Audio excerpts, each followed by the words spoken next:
आंखों में तजस्सुस और चेहरे पर खामोशी। ये अल्लाह बचाई है जिसे नामालूम शख्स अपनी झोली खाली कर कर ईदी के झूले में डाल गया था। गुज़िश्ता 3 साल से कराची में वाक़ ईदी होम ही अल्लाह बचाई का घर है, जहां अल्लाह बचाई समेत 40 बच्चे मौजूद हैं। इनमें लड़के और लड़कियां दोनों ही शामिल हैं। इन तमाम बच्चों से वालिदैन ने ताल्लुक़ तोड़ दिया था, लेकिन अब उनके सारे रिश्ते ईदी होम से जुड़े हुए हैं। पाकिस्तान में ईदी फाउंडेशन पहली तंजीम है जिसने इन लावारिस बच्चों के लिए आवाज़ बुलंद की। पूरे पाकिस्तान में वाक़ ईदी सेंटरों में झूले लगाए गए और लोगों से अपील की गई कि वो मासूम बच्चों को न मारें, बल्कि झूले में छोड़ जाएं। इन लावारिस बच्चों की मां बिल्किस ईदी हैं, जो सिर्फ उन्हें नाम ही नहीं देती बल्कि वो प्यार देने की भी कोशिश करती हैं, जिनसे वो महरूम हो चुके हैं। गली में क्लिनिक है और जगह जगह पे क्लिनिक है ना, उनमें ना तो अबॉर्शन कर दिया जाता है। तो 5 महीने 6 महीने का बच्चा निकाल के कचरा कुंडी में फेंक देते हैं, कभी कपड़ा में लपेट के हमको दे जाते हैं। तो बच्चा तो नीला पीला हो गया होता है और आखिरी सांस में होता है। समझो कि 1 महीने में मुझे 20-25 बच्चे मिलते हैं। इसमें से आधे फुली मैच्योर होते हैं, 2-3 एबनॉर्मल होते हैं, 2-4 अच्छे होते हैं।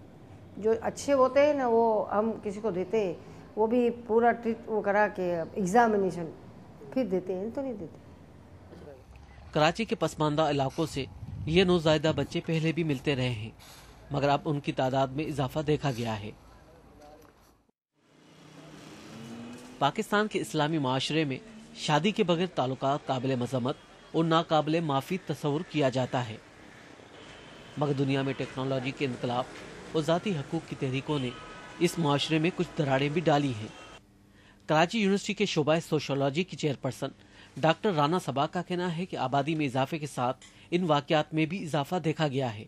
जब भी तरक्की होती है तो जिसके बहुत मेरिट्स होते हैं तो डीमेरिट्स भी कुछ सामने आते हैं। तो माशरा जब ओपन हुआ है और लोगों में टेक्नोलॉजी एडवांस हुई है, हम हाथों में मोबाइल आ गए हैं, लोगों के पास जो है चैटिंग हो रही है, कंप्यूटर्स हैं, एडवांस टेक्नोलॉजी है, तमाम चीज़ें। तो जहाँ उसका यूज़ पॉजिटिवली हो रहा है वहाँ उसका मिस यूज़ भी हो रहा है।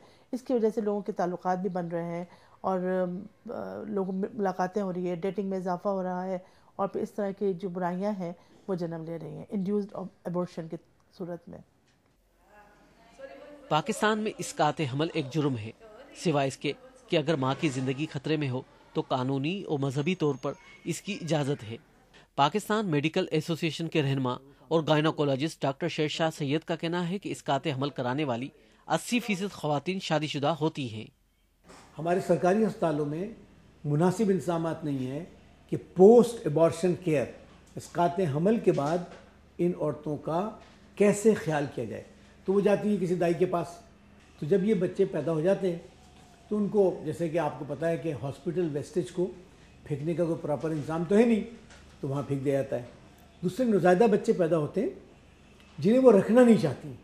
ये गैर शादीशुदा लड़कियाँ भी होती होंगी, यकीनी बात है, और वो उसको कूड़े के ढेर पे या कहीं पर डाल के चली जाती हैं। कराची में गुज़िश्ता साल कई टारगेट किलिंग्स हुई, जिस पर तमाम ही सियासी जमातों का रद्द-ए-अमल सामने आया।